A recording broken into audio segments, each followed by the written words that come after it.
Hello, dear Brandon and Brianna. I hope this finds you well and safe.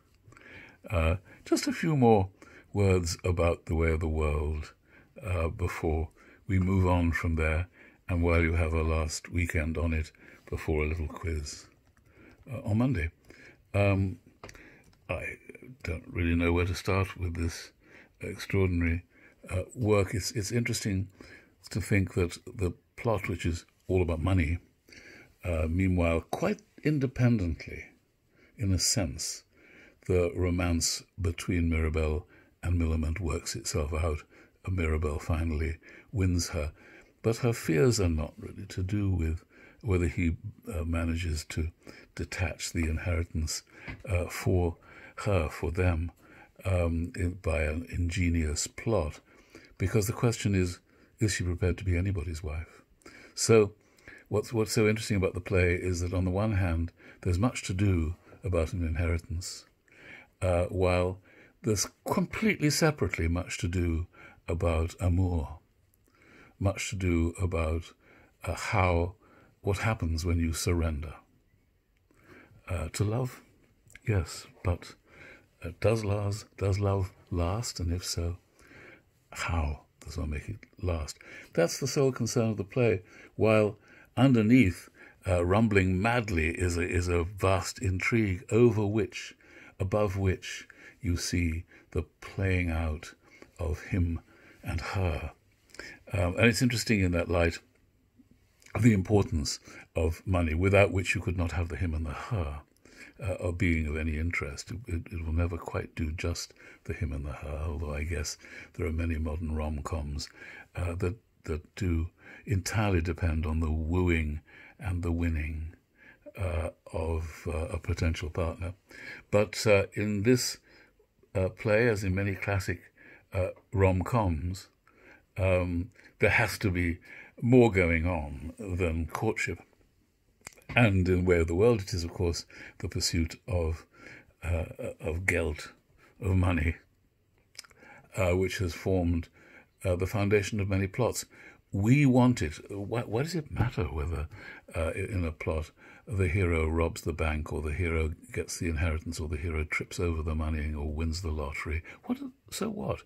Is that how happiness is won? No. But money is understood by everybody subconsciously, but with all the more force, as being libido, sexual energy, fulfillment, satisfaction. You have money, you can go out and buy the car of your dreams. You may even be able to woo the woman of your dreams by the potential for sharing in the spending of the money that you've got. So that is there, but money in itself, as we know, as the Beatles taught us, can't buy me love. As we know anyway, can't buy you love, and love is all that matters. So what is this thing, this money that storytellers create in order for us to want it for the protagonist? We want money. And in a way, going right back to the earliest stories, the Trojan War, do we really want Helen back? Who does Helen care for? Is she actually in love with Paris? Does she care for her husband Menelaus, from whom the Trojan prince Paris stole her, from her Greek husband? Does she want to go back to Menelaus? Should we? Really, our heart is with the Trojans anyway, even though they did steal Helen, because they're glamorous and carefree, and the Greeks are earnest and serious and are grinding out a victory. But what's represented beneath the issue of Helen of Troy is what Troy represents, which is never articulated really in the Iliad by Homer, but we know it to be true, that this great city dominates the Mediterranean, the Eastern Mediterranean, and to win that war is to win an empire. That's money. So from the beginning, romance as a story, as part of the storyteller's art, is underwritten by the search for empire, for money. And I was thinking of that, and I thought, where should we start? Should we just look at the dedication? It's a very beautifully written dedication to Ralph Earl of Montague. And the odd thing is that here I know both parties. That's to say that, strangely enough, I know the direct descendant both of Lord Montague and of William Congreve. So, strangely, 300 years later, here I am, and Johnny Montague, my friend, who is actually now not Earl of Montague, but Earl of Sandwich. Strange to be Lord Sandwich, which Johnny is, although he just calls himself Johnny Montague. But one of his ancestors, I think, invented the sandwich and went to the king and said, here's an idea. Why don't you take that piece of meat, here's 2 pieces of bread, put it in between the 2 pieces of bread, now take a bite. Presumably something like that. And the king goes, yum. You know, this is a really good idea, my lord. What shall we call it? Well, you're the Earl of Sandwich. We call it a sandwich. It's completely natural.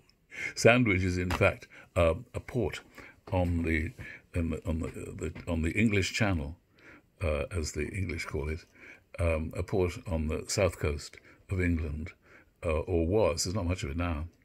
But so Lord Sandwich is a perfectly ordinary name. It's like being called Lord Bristol, and then he'd invent a kind of food, and the king would say, well, let's call it a Bristol. Unfortunately, Bristol is a word, apart from the city of Bristol, famously, a famous city. Bristol is a word in rhyming slang, which means there is a word that rhymes not with Bristol, but with Bristol's football team, Bristol City. There is a word that rhymes with city, and I suppose I may as well own up, it's titty. So if you say in Britain, she's got a fine pair of Bristols, which you'd be unlikely to say unless you knew rhyming slang. You'd be unlikely to say that by mistake. But if you heard somebody described as having a fine pair of Bristols, that's what it means. So this was not about Bristols, this was about Sandwich, but it was just an ordinary port, as Bristol was and is, until the Earl of Sandwich invented the sandwich. So here Johnny is now in reality, who I was at college with, and he married a girl called Caroline, whom I knew well and very briefly courted. And we both, I think, felt that neither of us was quite exactly what we were looking for. Caroline states often that she was the most beautiful girl of her Cambridge generation. Open to question, but it's nice that she's convinced that she was the great prize. And anyway, she married the Sandwich, and that's the end of that anecdote. The other one being that the direct descendant of the great William Congreve is a man called Galfred Congreve. How do you get a name called like Galfred? He's a magnificent fellow. It's pretty great to be the direct descendant of William Congreve. So here's Congreve writing, "My lord, whether the world will arraign me of vanity or not, that I have presumed to dedicate this comedy to your lordship, I'm yet in doubt. Although it may be, it is some degree of vanity even to doubt of it." Wonderful point. I'm not sure whether people will think, it's a bit of a stretch for me to, dedicate this to you, but maybe it's even more of a stretch for me to dare to question whether it's a stretch or not. One who has at any time